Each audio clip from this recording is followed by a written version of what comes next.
রজব মাসের আমল সম্পর্কে জানতে চাই। রজব মাস শুরু হয়েছে। এটি রমাদানের আগমনী বার্তাবাহক মাস। রমাদানের ক্ষণ গণনা শুরু হয়ে যায় সাধারণত রজব মাসের শুরু থেকেই। সেই দৃষ্টিকোণ থেকে একটি গুরুত্বপূর্ণ এবং তাৎপর্যপূর্ণ মাস।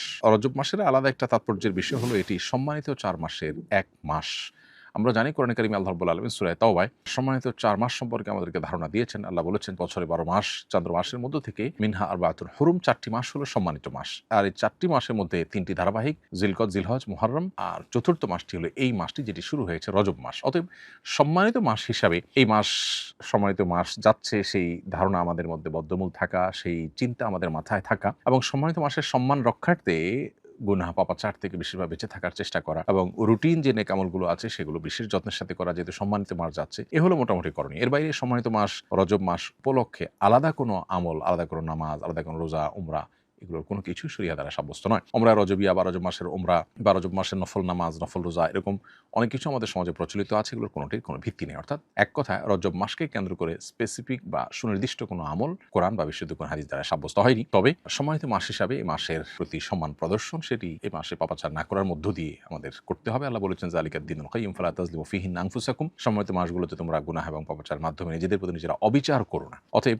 আমাদের এই বিষয়টা খেয়াল রাখতে হবে। এর বাইরে আলাদা কোনো আমল নেই। একটি হাদিস রয়েছে যেখানে রজব মাসের শুরুতে একটি দোয়ার কথা বলা হয়েছে, আল্লাহুম্মা বারিক লানা ফি রজব ওয়া শাবান ওয়া বাল্লিগনা রমাদান। হে আল্লাহ, রজব এবং শাবান মাসে আপনি আমাদেরকে বরকত দান করুন এবং আমাদেরকে রমাদান পর্যন্ত হায়াত দিন। এই হাদিসটি যেটিতে রজব মাসের এই দোয়াটা পড়ার কথা বলা হয়েছে, সে হাদিসে সনদি মুহাদ্দিসরা অনেকে আপত্তি তুলেছেন, অর্থাৎ সেটুকুই বিশুদ্ধ বা সহিহ সূত্রে সাব্যস্ত বলেননি।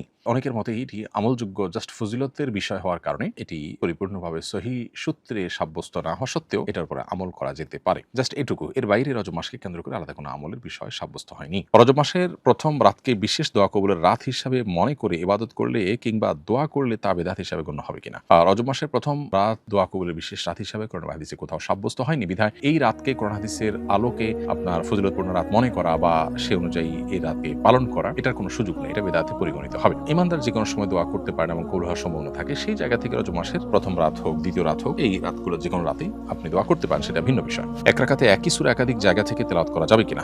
একই রাকাতে একই সূরার কয়েক জায়গা থেকে তেলাওয়াত করা ভেঙে ভেঙে এটা সাধারণ অবস্থাতে অনুচিত এবং এতে অর্থের ধারাবাহিকতা ঠিক থাকে না। কিন্তু ধরুন কেউ হঠাৎ ভুলে গেছেন এবং ফলে তিনি অন্য আর জায়গায় তেলাওয়াত শুরু করেছেন, এরকমটি হলে সেটিতে হতে পারে, কোনো অসুবিধা নেই। আর যদি একই সূরা একাধিক জায়গা থেকে তেলাওয়াত করেন এবং সেখানে অর্থের মধ্যে কোনো প্রকার অসম্পূর্ণতা তৈরি না হয়, তিনি জানেন বিশেষ কোনো কারণে আপনি একাধিক জায়গা থেকে তেলাওয়াত করেন, তো সেটাও জায়েজ হতে পারে। কিন্তু সাধারণ অবস্থাতে এক জায়গা থেকেই টানা তেলাওয়াত করা এটাই হলো সুন্নাহ সম্মত। নবী সাল্লাল্লাহু আলাইহি ওয়াসাল্লাম এভাবে সালাত আদায় করেছেন। নামাজে চোখ দিয়ে ইশারা করলে কি নামাজ ভেঙে যাবে? উত্তর হলো চোখ দিয়ে যদি ইশারা করা হয় তাতে নামাজ ভাঙবে না, কারণ এর মাধ্যমে আমলে কাসির হয় না। তবে এটা অনুচিত।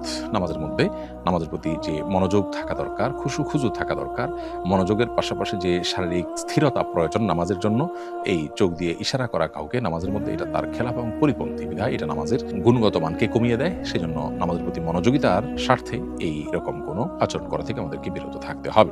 নামাজের সামনে দিয়ে যাওয়া অনেক বড় গুনাহ বলে শুনেছি, কিন্তু কোনো বিশেষ জরুরতের কারণে পিছনে মুসল্লির বরাবর সামনে থেকে পাশে সরে গিয়ে চলে যাওয়া যাবে কিনা। উত্তর হলো হ্যাঁ, এটা যাবে, এতে কোনো অসুবিধা নেই। ঠিক মুসল্লির বরাবর সামনে আছেন, সেখান থেকে আপনি ডানে বা বামে সরে গেছেন, সরে গিয়ে বের হয়ে গেছেন, এরকমটা করলে অসুবিধা নেই। আপনি ক্রস করতে পারেন না, এক পাশ থেকে আরেক পাশে যেতে পারবেন না। নামাজের মাঝখানে যদি ওযু ভেঙে যায়, আমি ওযু করে এসে আবার পুনরায় নামাজ পড়ি। একজন আমাকে জানিয়েছেন এক্ষেত্রে পুরো নামাজ শুরু থেকে পড়া জরুরি নয়, যে রোকনে ওযু ভেঙেছে এরপর থেকে পড়লেই হবে। বিষয়টি আমি আপনার মাধ্যমে নিশ্চিত হতে চাই, পুরো পদ্ধতিটা জানাবেন। নামাজের যে কোনো পরিস্থিতিতে ওযু ভেঙে গেলে আপনি যদি ওযু করতে যান, ওযু করতে গিয়ে যদি কার সাথে কথাবার্তা না বলেন, আপনি জাস্ট ওযু করলেন এবং এসে আবার যে জায়গায় ছিলেন নামাজে ঠিক সেখান থেকে আবার শুরু করেন, তাহলে এটি জায়েজ আছে। এটাকে ফিকহের পরিভাষায় বিনা বলা হয়, যেখানে রেখে গেছেন সেখান থেকে আবার স্টার্ট, এটা হতে পারে। আর যদি আপনি এসে শুরু থেকেই নামাজ পড়ে নেন, সেটা সবচেয়ে উত্তম এবং নিরাপদ।